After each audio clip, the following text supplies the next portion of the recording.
In this video, I'm going to show you an example of machine learning.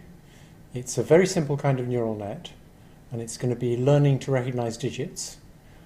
And you're going to be able to see how the weights evolve as we run a very simple learning algorithm. So we're going to look at a very simple learning algorithm for training a very simple network to recognize handwritten shapes. The network only has two layers of neurons. It's got input neurons, whose activities represent the intensities of pixels, and output neurons, whose activities represent the classes. What we'd like is that when we show it a particular shape, the output neuron for that shape gets active. If a pixel is active, what it does is it votes for particular shapes, namely the shapes that contain that pixel. Each inked pixel can vote for several shapes, and the votes can have different intensities. The shape that gets the most vote wins, so we're assuming there's competition between the output units. That's something I haven't explained yet, and we'll explain in a later lecture. So first we need to decide how to display the weights. And it seems natural to write the weights on the connection between an input unit and an output unit, but we'd never be able to see what was going on if we did that. We need a display in which we can see the values of thousands of weights. So the idea is for each output unit, we make a little map, and in that map, we show the strength of the connection coming from each input pixel in the location of that input pixel. And we show the strength of the connections by using black and white blobs whose area represents the magnitude and whose color represents the sign. So the initial weights that you see there are just small random weights. Now what we're going to do is show that network some data and get it to learn weights that are better than the random weights. The way we're going to learn is when we show it an image, we're going to increment the weights from the active pixels in the image to the correct class.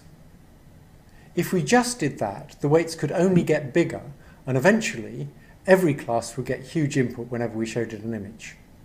So we need some way of keeping the weights under control, and what we're going to do is we're also going to decrement the weights from the active pixels to whatever class the network guesses. So we're really training it to do the right thing rather than the thing it currently has a tendency to do. If, of course, it does the right thing, then the increments we make in the first step of the learning rule will exactly cancel the decrements, and so nothing will change, which is what we want. So those are the initial weights. Now we're going to show it a few hundred training examples, and then look at the weights again. And so now the weights have changed. They've started to form regular patterns, and we show it a few more hundred examples, and the weights have changed some more, and a few more hundred examples, and a few more hundred examples, and a few more hundred, and now the weights are pretty much at their final values. I'll talk more in future lectures about the precise details of the learning algorithm, but what you can see is the weights now look like little templates for the shapes. If you look at the weights going into the 1 unit, for example, they look like a little template for identifying ones. They're not quite templates. If you look at the weights going into the 9 unit, they don't have any positive weights below the halfway line. That's because for telling the difference between 9s and 7s, the weights below the halfway line aren't much use. You have to tell the difference by deciding whether there's a loop at the top or a horizontal bar at the top. And so those output units are focused on that discrimination. One thing about this learning algorithm is, because the network's so simple, it's unable to learn a very good way of discriminating shapes. What it learns is equivalent to having a little template for each shape, and then deciding the winner based on which shape has the template that overlaps most with the ink.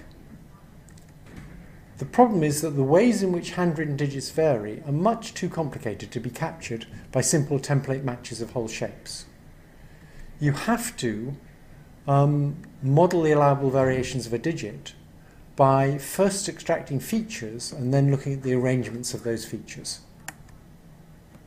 So here's examples we've seen already, and if you look at those 2s in the green box, you can see there's no template that will fit all those well and will fail to fit that 3 in the red box well. So the task simply can't be solved by a simple network like that. The network did the best it could, but it can't solve this problem.